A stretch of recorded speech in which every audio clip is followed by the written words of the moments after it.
5G Telma, des actualités uniques, dynamiques et renversantes dans le journal TV.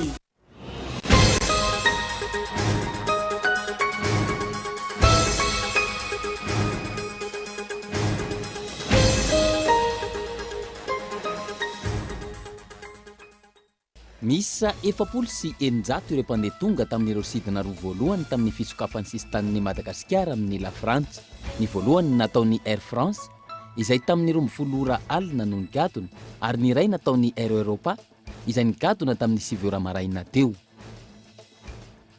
Délégué-mpanjakana iray no sarony Bianco teo ampanaovana kolikoly tao amin'ny commune ambanivohitra Beapombo, distriktan'ny Betroka. Nakany 700 ariary isaky ny omby ireo omby misy 3 sy 700 efa nanana taratasy sy mazava.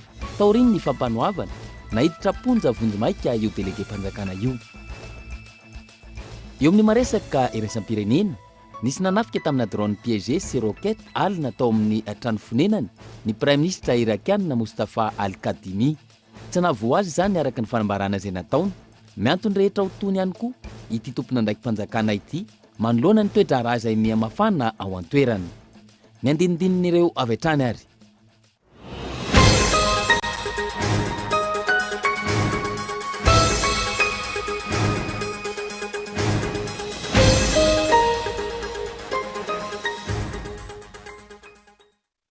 Magnatry ny mbola tsara tompoko lasy tompoko vavy amin'ity alahady fafitony volana novembre taongo 2020 sy 2020 ity eto ampiadoana dia aseko ampanajananao anaraka ny fotoanany fampahalalam-baovao hatramin'ny farany hoentsika anomboany fampahalalam-baovao ho an'ity androany ity misy efapolo sy eninjato ireo mpandeha tonga tamin'ireo sidina roa voalohany tamin'ny fisokafany sisintany fiakamaridina roa no nigadona teny amin'ny seranam-piaramanidina Ivato amin'ny fisokafany sistan'ny Madagasikara amin'ireo sidina avy any ivelany. Voalohany tamin'izany ny sidina nataon'ny Air France izay tonga tamin'ny 12 ora alina ary ny iray faharoa nataon'ny Air Europa izay nigadona tamin'ny 7 ora marina teo. Fanadihadiana entiny Linela Ranevson eo amin'ny sariny Fabrice Razanadrabe.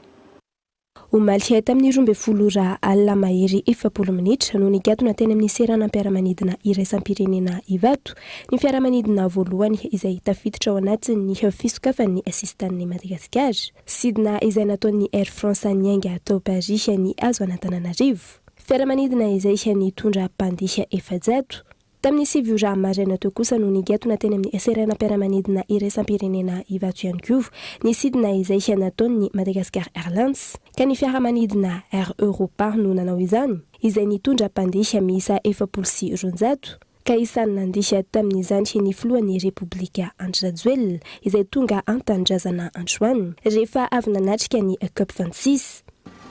Efapolo sy roanjato ny passager niara-tonga tamin'ny teo misy ihany koa moa zany lay hauteur salute lay fanondrana rano zany ho an'io Boeing affrété ny Madagascar Airlines io en attendant ny ahavita ny fanamboarana ny aviontsika Boeing-tsika ny Airbus 340 zay mety afaka efabolana vo tena opérationnel. Manapa ny lakevitry ny ministra ny hoe fivoahana progressive no ataotsika zany hoe miankina amin'izay toedrava misy eo satria raha ny fréquence ny vol ny compagnie anankiray zao dia indroa isan-kerinandro mba ampisy ampitombona tsara lay hoe misy elanelany entre na vol anankiroa afahana mitraité tsara an'ilay passager sy manaraka koa ny règle stricte zay napetraka mihoatra ny resaka sécurité sanitaire zany mba ahafahantsika rehefa avy eo raha ohatra hoe satria tsy misy manana tombontsoa amin'izany rehefa hoe voatandrina daholo zany rehetrarehetra zany dia mivelatra bebe kokoa zany tsika amin'izay fotoan'izay. Mitovy amin'ny fepetra noraisina tamin'ny fisokafan'ny sistanty tamin'ny nosy ravavianty ny fepetra noraisina amin'izao izany hoe mihiboka avy hatrany ireo mpandeha ireo mandrapivaly ny PCR izay nataon'izy ireo rehefa tonga teto Madagasikara ary hôtely miisa 720 no nahazo ny fankatoavana handray azy ireo. Efa misy hoe ny ministry ny fizahantany ny paikady napetraka amin'ny fampiroboroboana ny fizahantany manaitrana ny nosy. Resaka ny fizahan-tany no resahana dia manomboka izao zany hoe tsy androany koa fa nanombokatsika tapabolana lasa zay no manomboka ny misensibiliser an'ireo mpandara rehetra avy any ivelany hoe misokatra Madagasikara izao ny efa fepetra ny raisinay teto Madagasikara mba hahatongavan'ny ireo mpizahan-tany milamina rehefa tonga eto ary reto ny ezaka efa nataonay manomboka amin'ity volan'ity tsika dia ny ministera manokana dia iona amin'ny alalan'ilay hoe visioconférence na salon virtuel ihany koa nataontsika na workshop virtuel iona amin'ireo mpandara rehetra ny ivelany amalina mifanontaniany rehetrarehetra inona no endrasana inona ny tokony hanampiana azy satria accompagnement mihitsy no anaovantsika an'ireo mpandara ny ivelany ireo mba azahoany zany manomboka miproposé les destinations Madagascar amin'ny réseau de clientèle. Efa maro ny mpizahan-tany tonga tamin'ny sidina zany fanazavana ho an'ireo mpizahan-tany tsy maintsy manaraka ny lama izay efa napetraka izy ireo ary vonina anaja izany. Ho an'ny teratany malagasy fiarovana ny vahoaka malagasy no ilaina amin'izao fepetra napetraka izao ho azany fanazavana izy ireo. Satria miaro ny mponina malagasy mba tsotratra an'ilay aretina koa. Ny olona miaro ny azy dia tsika koa mba miaro ny atsika donc tsy hitako ilay problème. Roa taona voatery tao France bloqué ny aretina ny tojy ny tany koa confiné ohatra tsika gasy ihany fa tsika miaro ny tanyntsika foana dia tsy maintsy on accepte tout. Ela le nisy an'ilay fampidiana dia tsy nahazo nody satria olona mivoaka sans visa zay le double nationalité zany dia tsy nahazo nody. Miankina amin'ny toedrara manerana izao tontolo izao no isokafan'ny asistan'ny Madagasikara amin'ireo firenena hafa. Sidina roa isan-kerinandro kosa no ataon'ny Air Madagasikara hatreto rano fanazavana izay mampitohy ny Antananarivo Paris Antananarivo. Fa la fomba vao hafa délégué mpanjakana iray no Sarnoy Bianco teo ampanaovana kolokolo tao amin'ny commune ambanivohitra Beapombo districtny Betroka nakany 300 ariary isaky ny omby ireo omby misa 300 efa manana taratasy mazava taoriny fampanoavana neditra ponja vonjo maika io délégué mpanjakana io na tsiprise zay hoentiny Gaëtan Andriatsilavo. Taoriny fampanoavana ny 5 novambra lasa teo tao Betroka nahiditra ponja vonjo maika ny délégué mpanjakana iray tatramboty omby teo ampanaovana kolikoly. Raha ny zavanisy nisy mpandova misaroa nanana omby maro no niarany kolikoly nataon'ilay délégué mpanjakana tao amin'ny commune ambanivohitra Beapombo districtny Betroka.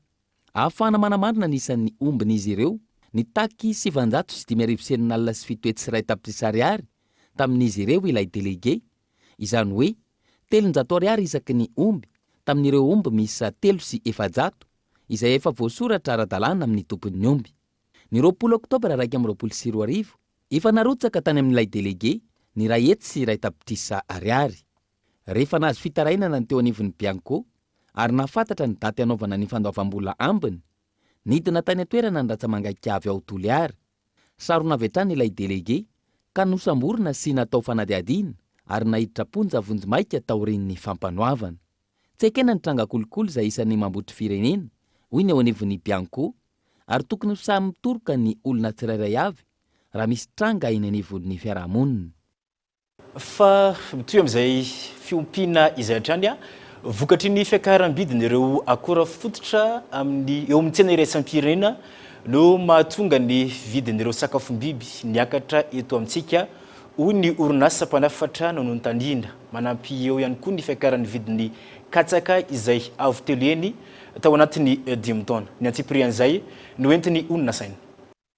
Amin'izao zany tsisy tombo mihitsy satria ny hanina kokoa amin'izao zany resaka provandy miakatra hatrany raha zavatra vidinao 2,000 zao lasa 300 sy 3,000 ny kilao. Tena hatrany amin'ny hanina koa mihitsy no miainga fotony zany le resaka fiakaran'le vidin-javatra dia lasa ohatrany tsy maintsy automatique hoe miakatra koa zany ny varotana le atody. Mikaikaika ireo pipi akoho na mpanatody lava izany na ny fakananofo vokatry ny fiakaram-bidiny ro sakafom-biby izay efa ho isan-kerinandro. Noho io no isan'ny tsy nampiana ny vidin'ny atody teto amintsika na tsy tao anatin'ny fety aza. Ny sakafondreo karazana koa ireo izay miankina betsaka amin'ny provandy araka ny fanadadiana natao tao amin'ny commune Mahitsy sy Antanety Bemazaza district Anambohidratrimo. Ny akory anamboarany provandio izay afarana ny ankamarony ka miankina amin'ny vidiny eo amin'ny sehatra iraisam-pirenena no mamaritra ny vidiny izany eto an-toerana. Nahitana fiakarany 30 hatramin'ny 700 isanjato izany teo amin'ny tsena iraisam-pirenena raha tsy ilaza fa tsy ny soja, ny varimbazaha, ny vitamina sy ny sisa ary manampy io ihany koa ny sara pitaterana. Raha ny tsena iraisam-pirenena dia niakatra tao amin'ny 30 hatramin'ny 700 isanjato eo ny vidin'ny akora fototra iraisam-pirenena dia anisan'ny nisy fiakarany satria mitombo ny filàna eran-tany ary mihena koa nefa nitolotra. Dia antony faharoa fiakarany ny frety avo enina heny ny frety. Izany zany dia anisany koa hoe mampitombo. Raha ny tokony izy dia tokony mitombo any amin'ny 700 isanjato any zany ny vidin'ny sakafom-biby. Nefa tsy ngamba mahitsika fa tsy niakatra amin'izay le izy satria mbola manana stock any ny ataontsika hoe ny tompon'andraikitra sy ny ireo sehatra tsy miankina dia nampiakatra kely any zany arak'izay azo atao fa ny azo ambara dia ho sarotra ny tanany vidin'ny sakafom-biby fa tsy maintsy ezaka tsika ampihenan'izay fiakaran'izay araka ny natao hatr'izay. Nahitana fiakarany 100 hatramin'ny 500 ariary isan-kilao eo ny sakafon'ireo akopana tody lava amin'izao. Ny démarrage poussin 300 ariary ny kilao raha nanodidina ny 904 ariary izany teo aloha. Niakatra nanaraka izay ihany koa ny provandy fampitomboana sy ny finition. Manamafy ny olana ankehitriny ihany koa ny fiakaran'ny vidin'ny katsaka izay nitombo avy 3 heny tato anatin'ny 5 taona. Raha ohatra hoe isan-kerinandro misy camion tonga tondra entana port berger moa matetika le katsaka tonga eto aminay na tsiro mandidy. Dia manatitra izy amin'ny herinandro ity ohatra hoe arivo ny anaterana amin'ny herinandro ity. Lany nefa niny tonga indray ny amin'ny herinandro tondra entana manaraka. Efa miakatra indray izy avany tsy afaka mampilaza le mpividy koa re amin'iny efa niakatra le izy. Teo amin'ny 700-700 eo izy raha 3 taona lasa. Ny 5 taona lasa indray izy nefa mbola latsaka be zay. Efa 500. Dia efa x2 izy zao x3. Efa nisy fotoana ary mivarotra katsaka 700 raha ohatra ny anahy manokana eto fotsiny ny anahy no teneniko eo amin'ny 2 taona 5 isan-kerinandro eo ny katsaka lany. Vahaolana raisin'ireo mpiompy ny fanaovana provandy artizanaly ka samy manao ny fangaro ny tsirairay ary hita fa latsaka 700 hatramin'ny 900 ariary isan-kilao izany oharina amin'ny fikarin'ireo orinasa. Araka izany mitaraina ireo mpiompy akoho zara fa mahazo tombony ihany koa ireo mpivarotra etsy amin'ny tsenan'ny atody atao madinika noho ny vidin'izany tsy mety mihena. Tongeto ny telo sasany dia tongeto koa ny mpitondra todavana mahitsy amin'ny telo sasany dia tsy maintsy amin'iny no vonjenay. Ny amin'ny efatra izany vory lanina daholo rehetrarehetra dia amin'ny efatra ny tonga mividy dia hoe efa mivarotra anazy. Ka indraindray arakaraka ny vaky, indraindray betsaka ny vaky dia matetika ianao vavitsy ny vaky dia arakaraka ny alafosan'ny atody izany. Indraindray ary mivarotra masonkarena, indraindray matetika. Dia indraindray izany mba mahazary 5 ianao isaky ny atody iray, indraindray mba mahazary 10 isaky ny atody iray. Satria tsy fantatra izany izay vaky. Tsy fantatra izay vaky eo tonga dia raisina fotsiny io ny anjaranareo dia io. Dia tsy maintsy raisina io. Misy ngeda dia misy kely dia arakaraka ny angeda ny vidiny. Kely indrindra izao mbola 500 sy 3. Kely indrindra, tena kely indrindra. Ny lehibe izao efa misy anany 900 ny farany lafo indrindra, farany lehibe indrindra. Manomboka amin'ny 700 hatramin'ny 500 sy 900 ariary amin'izao fotoana izao ny vidin'ny atody any an-tsena miankina amin'ny habeny ary ina no mbola fiakaran'izany amin'ny fetin'ny Noely sy ny farany taona raha tsy misy ny vahaolana raisy ny tompon'andraikitra voakasika amahana ny olana eo amin'ny fiakarany vidin'ny sakafom-biby. Ny gadina teto an-tanindrazana ny marina teo ny filohan'ny Repoblika ny Madagasikara Andry Rajoelina rehefa avy niatrika ny COP26 na ny fivoriam-be iraisam-pirenena mahakasika ny toetrandro andiany fa 40 tany Glasgow, Écosse. Fiainana lehibe sy naomby satria nahafahany nitondra ny feon'ny vahoaka malagasy manoloana ireo olana sy ny zavatsarotra isan-karazany. Lalovana sitrazarentsika manoloana ny fivaovan'ny toetrandro ankehitriny. Fotoana ihany koa nionana tamin'ireo mpitondra firenena lehibe sy fikambanana iraisam-pirenena maro. Niresahany mikasika ireo karazana fiara-miasa sy vahaolana amahana izany. marina fa ity no sidina nazotra voalohany avy any Europa sy Frantsa amin'izao fisokafany abakabaky Madagasikara izao koa iray fiaramanidina tamin'ireo malagasy pretendrazana tonga teto antirana hamangy ny fianakaviany sy hijery ireo havany tsy salama araka izany ny filohan'ny Republika ny Madagasikara tamin'ity androany ity. Falafom-baovao hafa ho an'ny kolotsaina ikoa no hoentsika anohizana ny fampahalalam-baovao isan'ny zava-pisotro nentim-paharazana ary nampiavaka ny faritra Atsinanan'Nosy ny betsa na ny betsabetsa natoa hoe toka vita amin'ny alalan'ny ranompary afangaro bilao. Ankoatra ny zava-pisotro azy ampiasaina amin'ny fanaovana fomban-drazana ihany koa ity vokatra azo amin'ny alalan'ny fary ity. Fanadidina eo amin'ny sariny Erino Razafomanana, mpanao gazety ny Kolo TV FM any Tomasina any. Wole baba, karakory mi raha mavomavo regny akamo. Yaro, mbola misy bo. Faritra sy foko maro eto Madagasikara no mbola mampiasa ny betsa na ny betsabetsa ho zava-pisotro nentim-paharazana. Mamy no sady malefaka ny tsirony kanefa mahamamy raha tsy matandrina amin'ny fisotroana azy.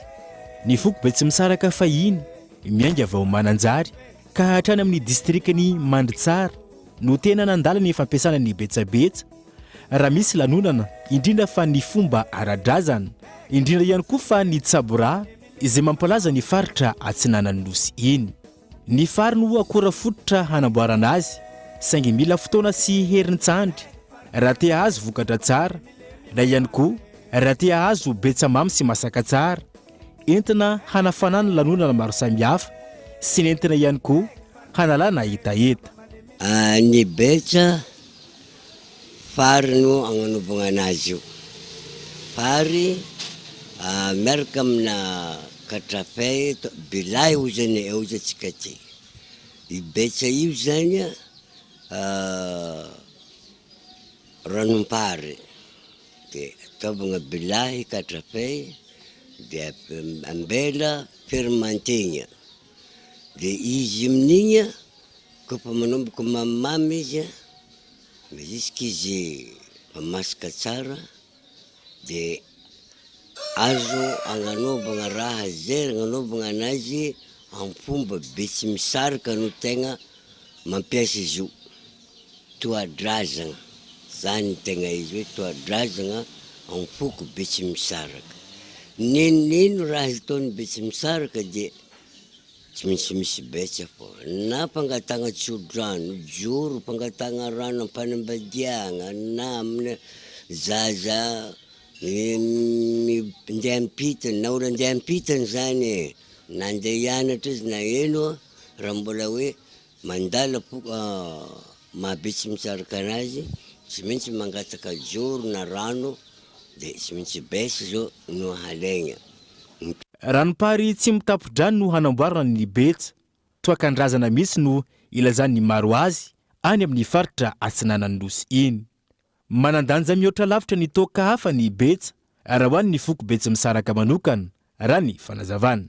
Betsabetsa satria izy zay akitoka gasy fa hatramin'izany misy toka gasy zany fô tsy mbola nahazo alalagna ampanjakana. Farany betsa lesy hatramin'izay ka hatramin'izay mpagolantany betsa io.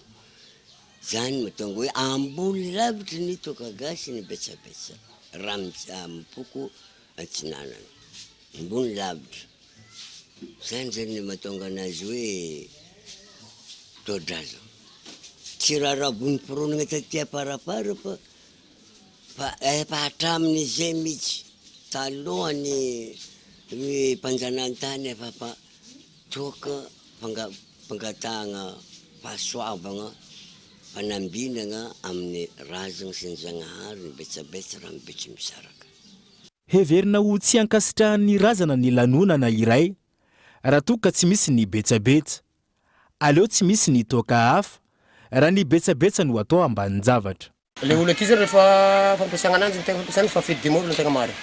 Zay vitako hoe fety na 26 na bonany na tsabora. regny tegna fa rabe na de vidy rômy zagny tomasina na ividy labiera rehefa tsisy betsy de tsy vita tsabora tonga de mihemotra tsy vita mihitsy raha tsisy betsy satria figny fomban-drazana any ambany tegna marina satria fa zay le eviny manokana zay zany misy diriny resaka fomban-drazana zany izy igny le tokan-drazana aminany fa misy betsy raha ny tsaborano tsy efa tsy betsy satria fa mandeha agny amin'ny roapolo zerikana rehefa vita satria fa voalohany anao nanganjinga na agnatoro vololao rehetra tsy betsy fogna zay izy mety tsy mety atao ambin-draha zay resaka rômy rehefa mahazo homagna anao rehefa tianao de mahazo misotro na vehivavy na zaza manjary mety ve zaza mety aminay aty na zaza izy miagna betsy fogna izy ko izy ihina tsy azo forcé raha ohatra ny fangaro rano izy de mitarika raha hafa izy mety miakatra tare na mitarika albumine zany izy na tongotra izy fa ratsy miakatra mbona kibo lasa mampivalagna mihitsy izy rehefa miaro rano na tirel izy tsy mankarary zany betsaka ireo tantsaha mivelona amin'ny famokarana ny betsa amin'ny ilany atsinana ny nosy iny mora kokoa ny fambolena ny fary ary betsaka ny mpanjifa ny betsa indrindra amin'izao fanompotoana ny avaradrazana izao manompoka amin'ny arivo no miakatra ny vidiny iray litatra amin'ny betsabetsa any amin'ny faritra atsinana ny nosy iny raha ny fantatra mpianatra telo mianadahy miendrika tamin'ny fanadinam-panjakana CEPE sy BEPC ary baccalauréat avy any amin'ny districtny Benenitra ao anatin'ny farantan'ny Toliara iny no nanao fitsidiana teto Antananarivo nalitra ity herinandro ity izay nifakana androany ho famporosiana ireo mpianatra ilofo amin'ny fianarana sy hanentana ny namany mba hiezaka no antony fitsidiana tahaka izao hanambarandreo mpikarakara ny fitsidiana izay fikambanana tsy miankina iray avy any an-toerana fanampanazavana fikambanana dia manampy manentana ary manao soroka miara-milanja fampandrosoana district Benenitra ka isan'ny hetsika izay karakarain'ny fikambanana amitahy zao nitondra ireo ankizy mendrika tamin'ny fanadinam-panjakana teo baccalauréat BPC CPE ka ireo ankizy sangany atao amin'ny districtny Benenitra no nentina ny ala sasatra aty andrenivohitsy ny Madagasikara eto Antananarivo ary betsaka moa ny hetsika izay nitanterahany association mitahy miaraka amin'ireo ankizy sangany ireo maromaro ny hetsika natao mba hamalifaliana anomezana fahafahapo ireo ankizy mendrika tamin'ny fanadinam-panjakana teo iadina amin'ny tsirary ny ara-tontolo iainana ary ny amin'ny zoma olona ny hetsika festival de l'écologie izay nitanterahana teny Mahamasina ny andron'ny omaly isan'ny nomena lanja manokana tamin'ity hetsika ity ny tanora mba ho famporosiana azy ireo fanadidina entiny Nelara Nefson manana anjara andraikitra lehibe ny tanora amin'ny fikajiana ny tontolo iainana indrindra ny resaka ekôlôjia nandritra ny hetsika festival de l'écologie izay nankalazana omaly ny fampatsiahivana ny tanora ny anjara andraikiny fa indrindra ny fampitana fa tokony andray anjara avokoa ny tanora rehetra maro dia marefirefy kokoa satria ny tanora vitsivitsy no maharisika fa ankehitriny izay dia manentana ny tanora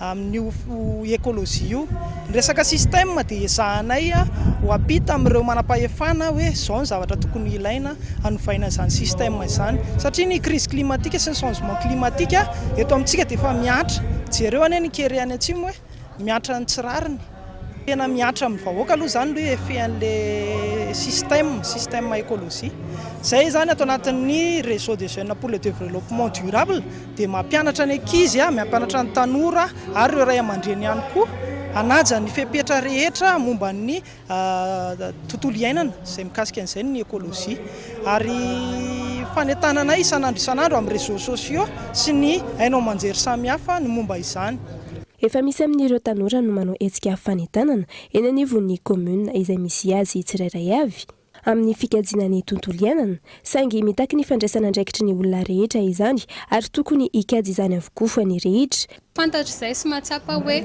mahavita zavatra ny tanora raha tosika dia ny antony nitsanganan'ny arpa dia no nitranga misy any Ambohidratrimo izay hoe misy fako miparitaka eny rehetrarehetra eny indrindrindrindra moa zany fa fako plastika izay tena ratsy dia ratsy satria sarotra le voniny izy no mora miparitaka dia izay nahatonga anay nijoro atelier créatif ho an'ny ankizy kely eny anivon'ny sekoly sy naiza zany na eny amin'ny fokotany na eny amin'ny fiangonana izay mety entité misy eny Ambohidratrimo dia ampanaovanay atelier créatif manomboka amin'ny zaza enitaona no miakatra ny fako plastika izay azonay satria tena tsiponinay le fako plastika dia avadikay ho lasa fitaovana hafa mbola azo ampiasaina ohatra hoe fitoeram-boninkazo fampirimana entana ohatra hoe haingon-trano tena iainanay moa zany dia tena hoe à partir an'le vente exposition an'le produit vitanay izay vitanay rehetra tamin'ny recyclage no amidinay ahafahanay mividy indray akora hafa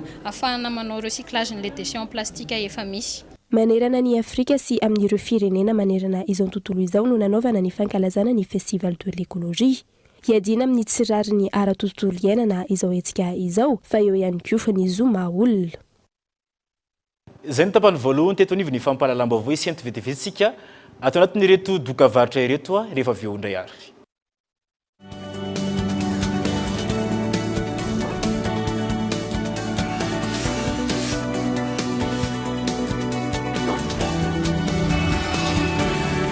Accord de crédit alors que tu étais encore en pleine conversation? Pas de panique, quand il n'y en a plus, il y en a encore. Avec SOS Crédit, Telma te dépanne gratuitement en crédit. Et la grande nouveauté, avec SOS Offre, Telma te dépanne aussi gratuitement sur tes offres préférées Yellow, Moore, First Premium et Telmanet. Tape vite le dièse 111 étoile 3 dièse.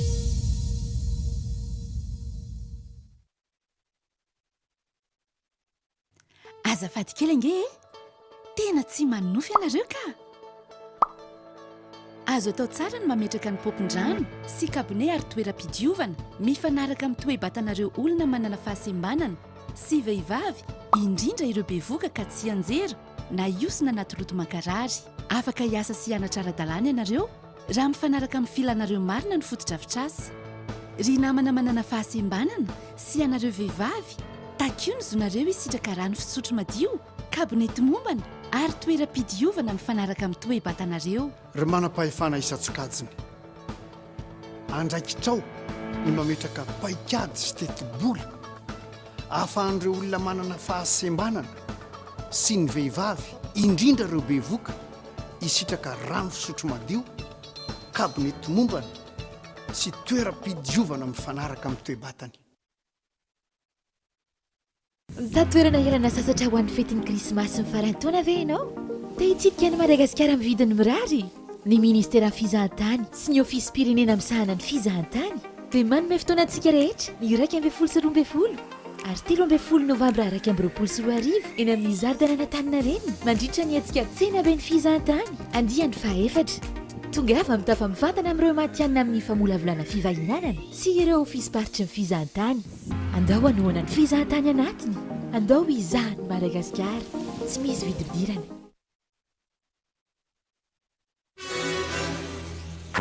Toltra mipoaka be, roa lariary monja dia efa mahazo Canal Plus. Ahitanao chaîne télé sy radio miisa 7 mahery toy ny Novegas, chaîne malagasy, TV5 Monde sy ireo chaîne maro ankafizinao.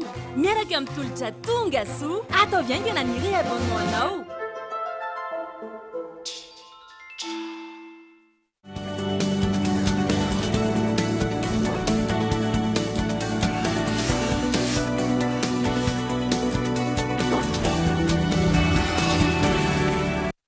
Tafaverina eto anivy ny fotoana ny fampahalalam-baovao anatin'ny tapany faharoatsika mianakavy dia mbola sanam-panajana anao anaraka izany hatramin'ny farany. Antony maro no mahatonga ireo tanora tsy hanasa eto Madagasikara izay miteraka olana eny anivy ny fiarahamonina. Io ihany koa no mahatonga ny lafiny tsy fandriam-pahalemana vokatra izay tsy fanananasa maharitra izay fotom-pivelomana izay. Maro ireo tanora no tsy hanasa ka voatery miditra eo amin'ny sehatry ny tsy ara-dalàna mba azahoana tombontsoa aingana kokoa. Nambena Ravilo Arson. Antony maro no mahatonga ny tanora tsy hanasa eto Madagasikara. Maro amin'izy ireo misafidy asa tao, eo ihany koa ny akamoana. Ny tsy fampinatraikefa ary ny tsy fahafehezana ny teny vahiny no olana lehibe eo amin'ny tanora, eo ihany koa ny tsy fanatanteran'izy ireo ny fepetra voalaza teny ambony. Ka mitarika azy ireny hivily lalana amin'ny tsy tokony alendra raha ny fanazavana no men'ny tanora sendra natao fanadiadiana. Tanora aloha raha fijerim-panazy obaka mihitsy ao mbola fahamparanyroazy ngizongizana fotsiny zalahy mitaninazy lasa sasany ara lasa manamaina sasany akosokoany zalahy zany mba miasa saina kely miasaina kely amikanja zay asa mety daholo zay asa atao eo fa raha mangalatsa fotsiny no tsy mety fa tsy obaka mihitsy zany tanany zao obaka mihitsy no mitanananjo zay zany mba possible mba mampiasa kely saina zalahy dia rehefa lehibe io any anenany isany any mitanananjo io mba hoe ahitazaita tsara mba ho amelomana ny amponina raha bebe kokoa zany mitaripahaizana. Ilaina ny fifehezana ny teny vahiny mba hampamora sy hampahomby kokoa hidirana amin'ny sehitry ny asa raha ny afanazavana hoentin'ireo mpanabe. Hatramin'izao aloha no tsy fahaizan'ny ankizy azo lazaina hoe tsy fahaizana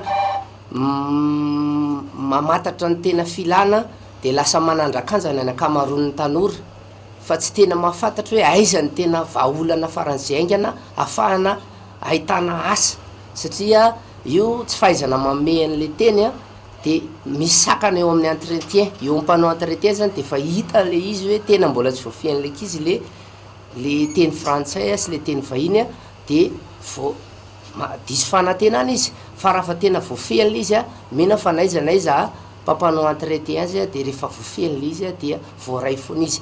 Araka ny fantatra maro ny asa eto amintsika fa ny ankamaroan'ny tanora no misafidy izany asa izany. Maro ireo maniry avy hatrany dia ho tonga eo amin'ny toerana ambonimbony kokoa ary tia hahazo vola amin'ny fomba malaky. Ilaina nefa ny manana traikefa sy mianatra izany asa izany mba hampahomby kokoa eo amin'izay fitadiavana asa maharitra izay. Eo mipeza ny fanatanjahantena indray kosa tontolon'ny taranja baolina kitra lavon'ny jet kintana avy anitasy tamin'isa rano tsy misy ny fossa junior boeny naritra ny lalao izay notanterana tetsy amin'ny kianjabe ny bare tamin'ity androany ity. Ahafahana manomana ny lalao ao anatin'ny Orange Pro League amin'ny taona manaraka ny fisian'ny lalao tahaka izao raha nambalan'ireo mpilalao avy amin'ny andaniny sy ny ankilany. Notanterana ny tolakandro teo tetsy amin'ny kianjan'ny bare ny Mahamasina ny lalao ara-piera lahina izay niona ny kluba ny jet kintana avy Atsitasy sy ny fossa junior avy ao Boeny. Lalao izay tafiditra ao anatin'ny fanomanana sady ny toam-pilalaovana manaraka ao anatin'ny Orange Pro League. Teo amin'ny minitra 12 no nanakobana ny arato voalohany ny ekipan'ny jet kintana tamin'ny alalan'ny Ludovic.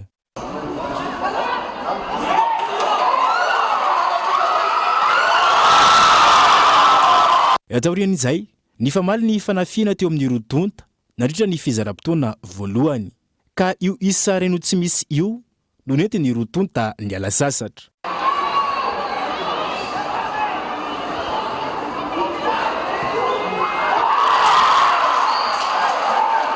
Tany amin'ny fizaram-potoana faharoa nanidry tanteraka ny ekipan'ny fossa junior boeny saingy nanana olana izy ireo tamin'ny fampidiram-baolina. Io isa raino oatra io araka izany no nentin'ny rotonta ny sarahana nandritra ity lalao ity ka nivoaka mpandresy ny jet kintana avy Atsitasy. Zava-dehibe amin'ny fanomanana ny toam-pilalaovana manaraka ny lalao lehibe tahaka izao raha ny nambaran'ireo mpilalao. Voalohany iny matsa goavana izay nataony tamin'ny fossa junior iny satria fanomanana ny prolique iny dia hita taratra fa afaka miady le jet kintana amin'ny toerana ity satria tsy hoe dia hoe naresy moa zany dia zesta sady fa mba iny moa zany premier victoire dia misy fentana amin'ny prolique le iny. Fahitako anazy moa zany ny jet kintana tamin'ity taona ity dia hitako izy mivoatra be le izy ary afaka zany sady angatana amin'ny eo ambony le izy mety hobatany coupe zay amin'ity taona ity. Zay ny avy aty amin'ny jet kintana. Tsisy impression moa fa lalao fanomanana le izy no an'ny toam-pilalaovana ho avy ity dia zay zany matoa hoe niatrika lalao fitsapanao tsanina hijerenay ny stratégie sy ny plan de jeu entin'ny ekipa zany hanomana ny championnat. Ny tokony ahitsy ngamba ny eo amin'ny resaka famonom-bola aloha no lesiko anay voalohany a dia nakoatr'izay ngamba efa mety efa hoe efa mety daholo fa ny famonom-bola ngamba no amafisinay sy tratrano tanjana ho an'ny mpikarakara ary zava-dehibe ny fisian'ity lalao ity hampivoarana ny lentany baolina kitra malagasy. Amin'ilay vokatra teo a faly dia faly a amin'ilay fisotran-dalao teo a na fosa na jet zany a samy nanao samy manana ny antrony azy samy hita hoe naneo hoe zany tena baolina kitra malagasy. Araka le fitenenina foana araka le fitenenina lazaiko foana hoe ny resy tsy ampiraina ary ny maresy tsy obiana fa match de gala match natao teo iny a dia hita hoe nahafapo zany vokatra be da be ny olona misehatra ny baolina kitra tonga teo mijery ny match iny ary za maro mino fa hoe ongeza ary hitantsika vetivetika ny percussion le lalao androany hitoy amin'ny hetsika hafa ny fikarakarana izay entina hampivoarana ny lentany baolina kitra eto Madagasikara raha ny nambarany mpikarakara hatrany. Tontosaina ny fa 12 ka hatramin'ny fa 17 Desambra ho avy izao ny fiadiana izay ho tompon-dakany Madagasikara eo amin'ny taranja golf ho an'ity taona ity hosokajina ho 10 ireo mpifaninana ary hanaraka ny fenitra ny lalao rehetra araka ny fanazavany tompon'andraikitra. Ifantoka eny amin'ny golf du Rouve ny andakana indray ny mpankafy ny taranja golf manerana nosy ny fa 15 hatramin'ny fa 17 Desambra ho avy izao. Fotoana izay anatanterana ny fiadiana izay ho tompon-dakany Madagasikara amin'ity taona ity. Isokajy 10 ireo mpilalao amin'izany dia ny kategorie pro, homme, dame, super senior mixte ary ny junior mixte. Ny côté technique amin'ity championnat ity moa zany mahasamihafa anazy tamin'ny herintaona dia masinay cut. Le cut moa zany fiantso anazy dia ohatran'ny kazana éliminatoire ahafahana mahafantatra hoe izy manao finale. Io moa zany dia mbola tsy nitapahanay tato amin'ny fédération satria miankina amin'isany mpandray anjara misoratra. Ny professionnel moa zany dia mifanisana aloha izy zany 14-15 ary ny 16 izy no hanao ny finale farany. Ny amateur moa zany manomboka ny zoma 17, 18 ary 19 no farany ka eo no ahitana hoe iza ny champion de Madagascar amateur la vavy. Manaraka ny fenitra iraisam-pirenena ny kianja ilalaovana hoy ny mpikarakara ary maro ny fanavaozana nentina teny amin'ny golf du Rouve. Ankoatra izay tsy ho latsa-danja ny loka ho azon'izay tompon-daka amin'ity championnat de Madagascar de golf ity. Ho an'ny professionnel moa zany araka izany anarany zany dia ny azy tonga dia lela-bola. Akoatra ny titre ma tompon-daka Madagascar azy ary zava-dehibe zay satria izay titre izay mety ahafahany miditra amin'ny fifaninanana iraisam-pirenena. Ho anay amateur kosa izay mahita ny loka isan-taona, eo zao nareo dia mahita hoe amateur mahazo tomobile, inona mihoatra an'izany moa? Inona mihoatra an'izany indray no zava-dehibe ho an'ny amateur mifanina anatin'ity tarantsy ity. Zany tena anisany ngeza be zany. Rehefa nanjaka ny Covid-19 fa dia nidy daholo ny firenena rehetra, donc zany tsy nisy mihitsy fifaninanana iraisam-pirenena. Vao misokatra io zao dia manomboka misokatra amin'ny Novembre ity dia efa mihetsiketsika daholo na ny nosy havana akaiky La Réunion Maurice, ao koa ny fifaninana international izay isokatra daholo na tsy Afrika Atsimo ary dia ho hitantsika mendalanao daholo izy avy no firenena manokatra ny fireneny mba ahafahana mifaninana ao aminy. Manodidina ny 20 ny mpilalao andrasana amin'ity fifaninanana ity izay eo ambany fehiny Fédération Malagasy ny taranja golf. Ity championnat de Madagascar du golf 2024 ity izay tanterahana eny amin'ny golf du Rouve ny fa 15 hatramin'ny fa 17 ny volana Desambra ho avy izao, iarahana amin'ireo mpanohana sy mpiara-miasa maro.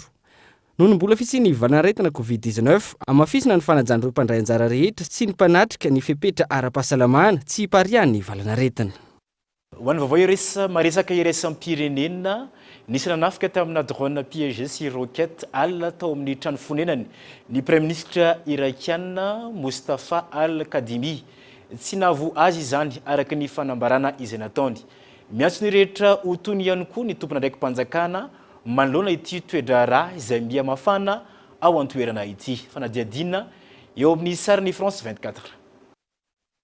Quelques heures à peine après l'attaque contre son domicile. Ora vitsy taorian'ny fanafinany trano fonenany tamin'ny alalan'ny drone piégé sy roquette nanao fanambarana tamin'ny haino aman-jery ny Premier ministre irakiana Mustafa Al-Kadhimi. Nolazainy tamin'izany fa tsy nandaitra ny finiavan'ireo fahavalo-pirenena ifofony ainy. Ny antso ny vahoaka irakiana ihany koa ny tenany ho tony sy tsy hanaiky atao fitaovana politika ka hosorina noho ny tombontsoan'olombitsy. Samba no nisy ny fofony an'ity mpanao politika avy amin'ny tsy miankina ity no sady lehibe ny fanangonam-baovao teo aloha izay toana ny États-Unis. Misokatra ny fanadihadiana amin'izao fotoana izao ary tsy mbola fantatra ny tena tompon'antoka tamin'izany. Etsy ankilany, mitony ny fihetsiketsehana ataondreo avy amin'ny mpanohitra izay tsy mankasitraka ny valin'ny fifidianana parlementera ny 10 ny volana Oktobra teo, noho izany ambaran'izy ireo fa kisarisary fotsiny ihany nanjakany osika sy ny alabato tamin'ny endriny maro samihafa. omaly nentin'ireo mpanao fihetsiketsehana ny tetin'ny tanàna ny vatapaty misy ny vatany mangatsiaka an'ireo mpitolona roa lavy tany Bagdad. Ahina iamafy ny toedrarà atao anatin'ny 12 antony nahazo vaovao ny agent de renseignement avy amin'ny antoko-panohitra fa izy ireo nitondro ny tompona andraikitry ny filaminana irakianina ho tao ambadiky ny fifofona ny ain'ny Premier ministre ary izy valikafatra tsy ho ela ho setrin'izany. Le quartier ultra sécurisé où se trouve le domicile du Premier ministre irakien. Iny vaovao maresaka iraisam-pirenena iny tompoko la sy tompoko vavy no etsika mamakana ny fotoana ny fampahalalam-baovao tamin'ity alina ity. Ankasitraka ianao tany an-tokantrano nanjoy izany hatramin'ny farany. Mirary herinandro mahafinaritra ho antsika rehetrarehetra ho ambiny zava-manasatra ary samy ho tahinjanahary. Veloma tompoko.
Telma, des actualités uniques, dynamiques et renversantes dans le journal TV.